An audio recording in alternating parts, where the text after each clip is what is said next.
Who doesn't want to live in a mansion?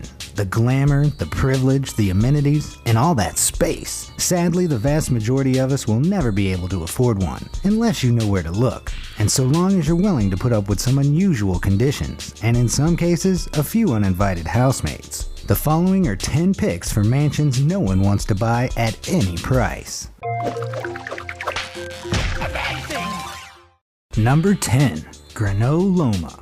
Located along Lake Superior in Michigan, this is the biggest log cabin in the U.S., spanning 26,000 square feet on 5,000 acres of prime woodland. Boasting 23 bedrooms, an outbuilding with 4 apartments, a 3,000-gallon outdoor hot tub, and a private marina, it was built by Louis G. Kaufman, co-founder of General Motors, in 1923.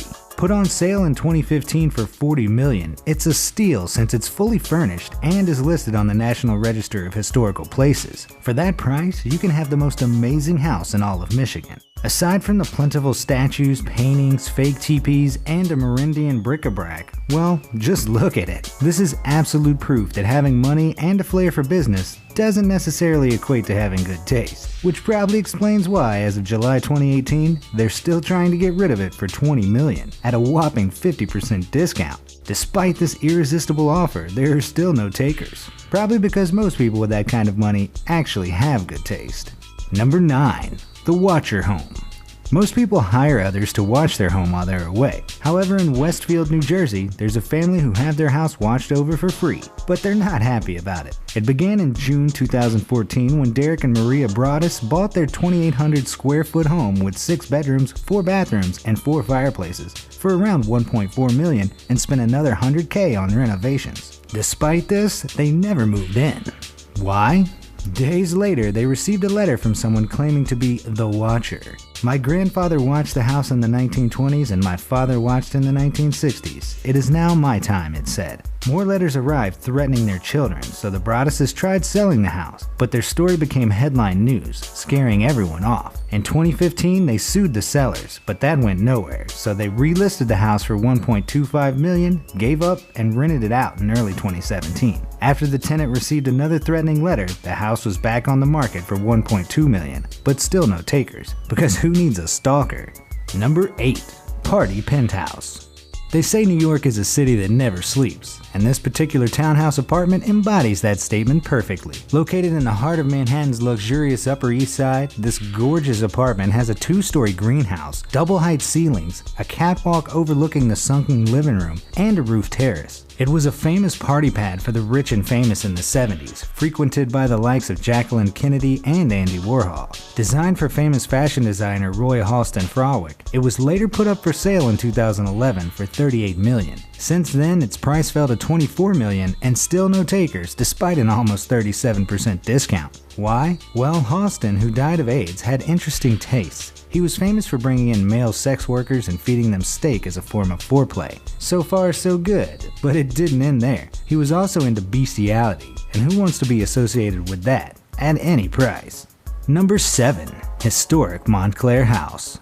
Here's the deal of the century. A gorgeous 3,900 square foot house with 6 bedrooms, 3.5 bathrooms, and 3 fireplaces, located on almost 3 acres of land. It was built in 1906 by the famous architect Dudley S. Van Antwerp and was once the home of Aubrey Lewis, the first African-American football captain at Notre Dame University, who went on to become the first of his kind to become an FBI agent. That explains why it's protected by the Historic Preservation Commission, and it can be all yours for only $10. Seriously, I'm not kidding. Granted, that purchase price is only for the house, not the land, and though located in gorgeous Montclair, New Jersey, you can't live on the site because they're about to build 8 houses on the property, meaning you can have the house for $10 if you're willing to move it somewhere else at your own expense, and pay for the repairs and renovations, which includes removing the lead paint, which is poisonous, and asbestos, which is also poisonous. All this while preserving its historical elements according to the Historic Preservation Commission, so be careful and consider all the criteria before signing on the dotted line to this mansion.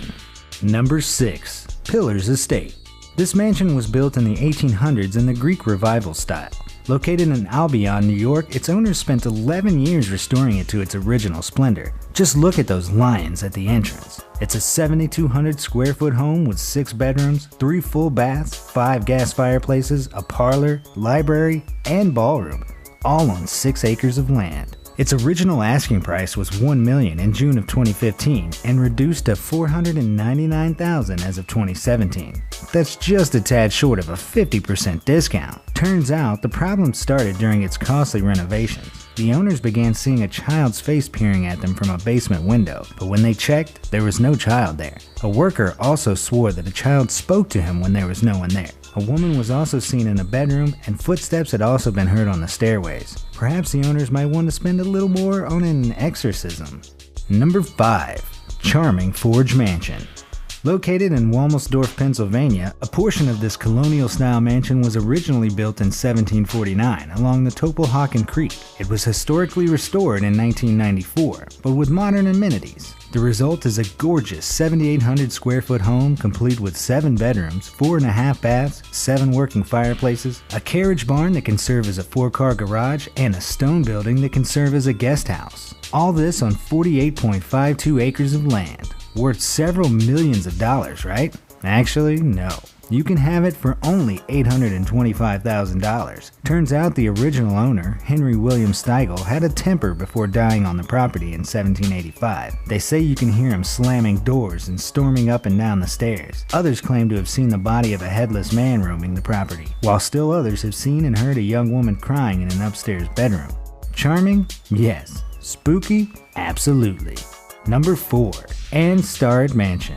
Located in Port Townsend, Washington, this beautiful Victorian mansion with Queen Anne architectural detailing was built in 1889. It spans 5,800 square feet, boasts 11 bedrooms, and 7 full baths. Dubbed the grandest bonbon of them all, it sits on a hill in the historic district, overlooking the town with gorgeous views of the bay and sound. The house was built by George Starrett for his wife Anne. As the love of his life, no expense was spared on this home, lovingly preserved to this day. It became a boutique hotel, which received 4 stars on Yelp till they closed it down. Currently there's no price tag because no one wants to buy it. Turns out that the Starretts and perhaps some of their employees are still there. Stories abound of a woman with red hair walking about the place, believed to be Anne. Even better, they say she's never alone and is always seen with a man, believed to be George. If true, then they're clearly still in love with each other and with the mansion. Romantic, true, but who wants a house that comes with dead occupants? Number 3.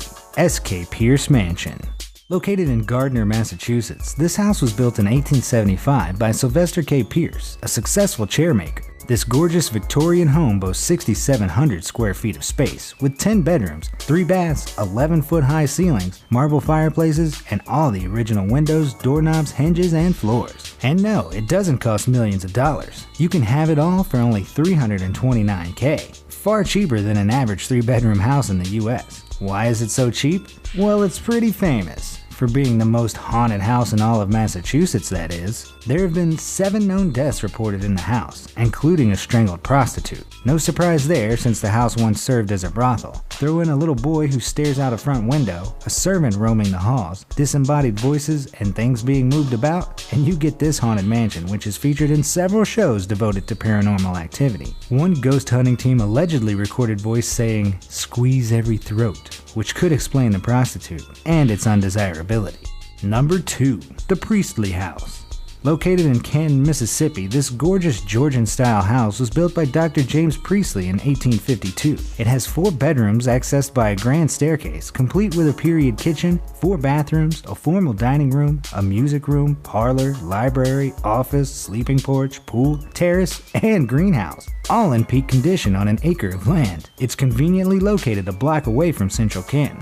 After extensive renovations, it received an award in 2010 by the Mississippi Historic Trust for outstanding restoration. Its asking price? Originally $938,000, but as there were no takers, they dropped it to $850,000, but still no buyers. It's not because of the pathetic 9.3% discount. It's because it's still occupied by the former doctor and his wife, who died in the home. In 2002, the former owner claimed to have seen a woman standing beside a doorway, something descendants of the Priestley clan have also reportedly seen. Others claim to have seen a piano playing by itself, as well as candles falling out of holders. So instead of calling it the Priestley House, perhaps they should change the name to Ghostly House instead. Number 1. Schwepp Mansion. Located in Lake Forest, Illinois, this mansion was built in 1917 by famous architect Frederick Wainwright Perkins as a wedding gift for Laura Shedd and her husband, Charles Schwepp. It spans 21,000 square feet, boasts 12 bedrooms and 11 baths on 5.4 acres, complete with a 400-foot beachfront. In their heyday, the Shedds hosted European nobility, including the Duke of Windsor. Lovingly restored in 1988 by 70 craftsmen and artists, it's a steal at only $8,950,000. That's a bargain, given that they were trying to sell it for $9,450,000 in 2015. Go back to 2007 and it was going for $18 million, which means it's now selling at a discount of over 50%. So what gives? Turns out Laura died there of a heart attack in 1937. 4 years later, Charles blew his brains out after leaving behind a strange note that read, "I've been awake all night. It's terrible." Seems that the couple and some of their servants have never left the mansion. Despite being abandoned for almost 5 decades, a window in the master bedroom remained free of dust and cobwebs before renovations began. Annoying how some rich people just can't seem to move on. So there you have it. Would you purchase any of these houses at their discounted prices? Or do their stories put you off as much as the rest of the population? Let us know in the comments section down below, and thanks for watching.